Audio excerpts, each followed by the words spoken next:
Hi, I'm Michelle and welcome to my channel. Hope's volatility is particularly noticeable during midlife. You're doing all of the right things, showing up and being responsible, but there's a low-grade heaviness, a sense of what now, or is this really it? But there are ways to feel more hopeful, not by pretending that everything is fine, but by reconnecting with life as it is. These aren't big changes, they're small shifts that bring you back to yourself. First, focus on what you can control. When life feels uncertain, your brain naturally scans for danger, asking, what can go wrong and what if things don't work out? It's good at finding problems and will run straight to the worst case scenario. That's why hope feels hard. It's not because you're doing something wrong, but because you're trying to feel hopeful when your mind is living in an uncontrollable place.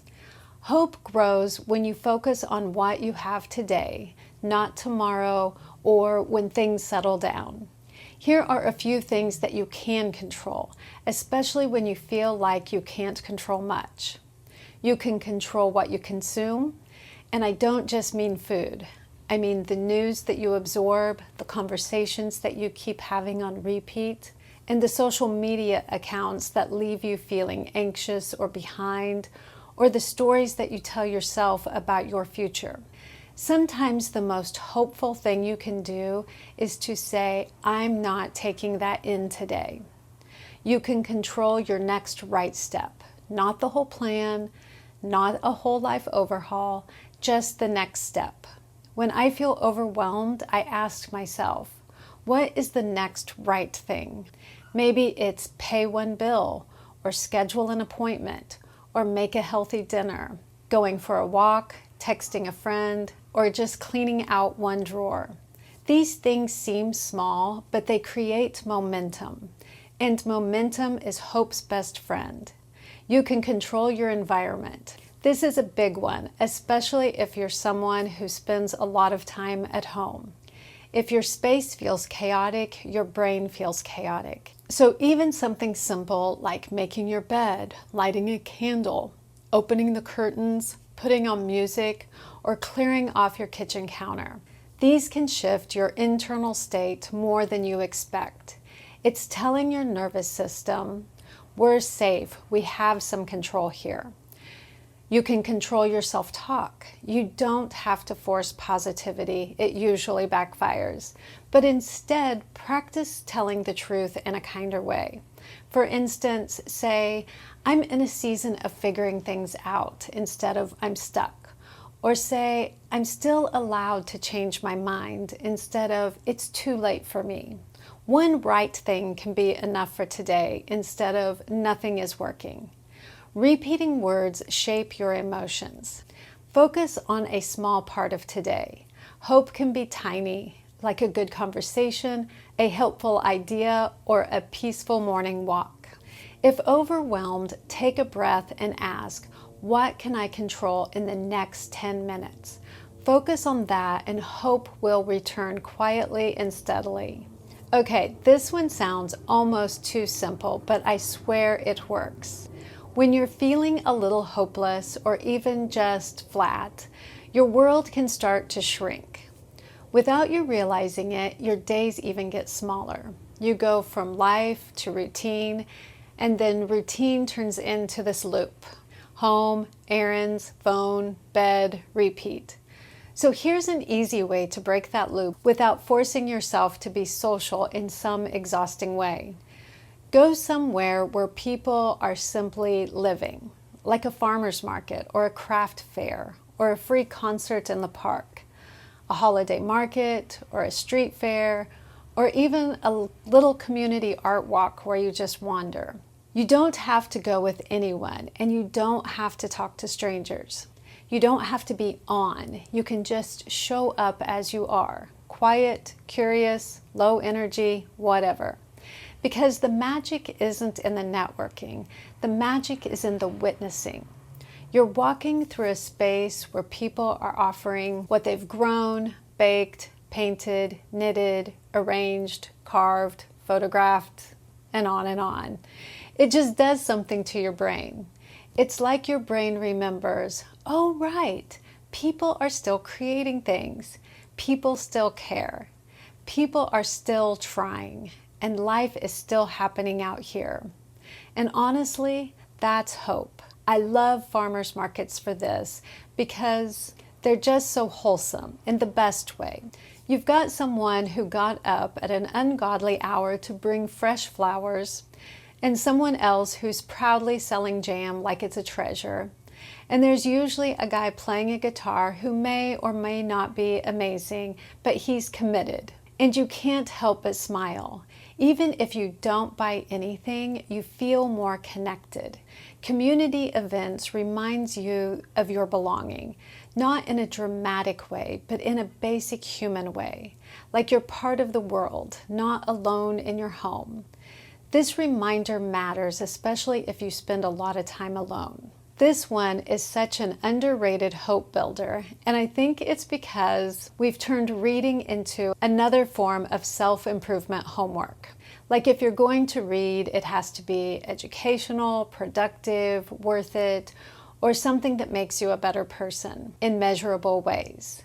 And honestly, sometimes that mindset is exactly what's draining the hope out of us. So here's what I mean by reading for hope. Read something purely because it pulls you in. A story that makes you forget to check your phone. A book that makes you feel something. A book that makes you laugh out loud or stay up too late because you have to know what happens next. Not because you're trying to fix yourself. Just because you're trying to enjoy being alive. And there's a reason this works when you're feeling hopeless. When you're stuck in your own thoughts, especially the anxious, repetitive ones, your world can start to feel very narrow. It's like living in a tiny mental room where the same worries just echo back at you. Reading is one of the gentlest ways to step out of this room. Because when you read, your brain starts living somewhere else for a while in someone else's timeline, in someone else's challenges, and in a world that's bigger than the one that you've been looping in all day. Reading makes you more empathetic. It helps you understand people who are nothing like you. And it softens the "I'm alone in this" feeling. It reminds you that humans have always had messy lives and complicated relationships, grief, joy, reinvention, bad decisions, fresh starts, all of it. And that's hope because it reminds us that people get through tough things and people change. People begin again, and you can too. I know this can sound like the most basic advice on the earth, like, have you tried going outside? But hear me out, because this isn't about being athletic or becoming an outdoorsy person. This is about something much simpler. Your brain needs daylight and movement the way your body needs water to survive. When you're feeling low, hopeless, anxious, or just emotionally stuck, your nervous system is usually in one of two modes. Either overload, too much input, too much stress, too much thinking, or it's understimulated, flat, numb, unmotivated, blah. And getting outside, even for a short amount of time, can gently reset both. Not magically, not instantly, but noticeably. Because outside gives you a different kind of input. Natural light, fresh air, a change of scenery that tells your brain you're not trapped. And that matters more than we realize. If you want a word for it, call it a hope walk. A hope walk can be 7 minutes around the block, standing on your porch with your coffee, or walking to the end of the street and back, sitting on a bench in a park, or walking your dog and actually looking around, instead of mentally making a to-do list. Because the goal isn't cardio. The goal is to give your brain a signal that life is still moving. When you're indoors too long, your thoughts get louder. Inside, it's just you and your mind, same walls, tasks, and worries. But outside, your mind has to share space with the real world.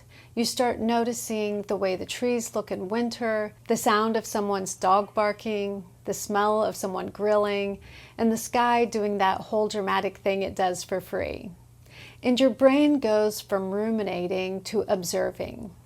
That shift alone can bring a relief. This is one of my personal favorite kind of hope builder because it doesn't require you to fix anything. It just requires you to show up and let beauty do its thing. You can try to go to a museum or art event. This is one of my personal favorite kind of hope builders. It doesn't require you to fix anything. It just requires you to show up and let beauty do its thing. And before you say, I'm not really a museum person, let me kindly challenge that. You don't have to understand art. You don't have to know the names, and you don't have to read every plaque like you're studying for a final exam.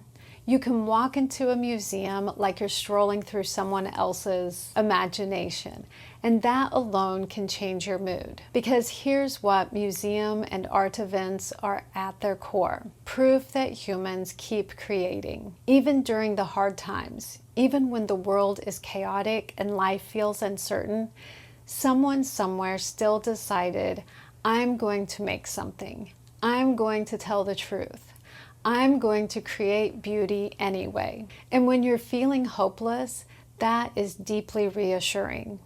It reminds you that people have always lived through change. People have always felt lost sometimes, and they still found meaning. Art expands you.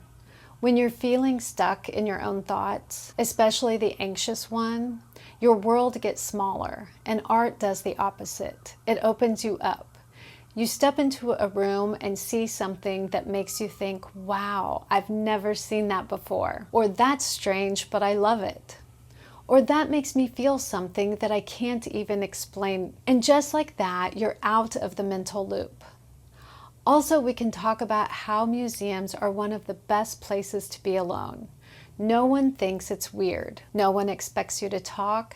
And you can move at your own pace. And honestly, there's something soothing about that. You're around people, but not performing. You're connected, but still in your own space. Sometimes you're not going to think your way into hope. Sometimes you need to act your way into it.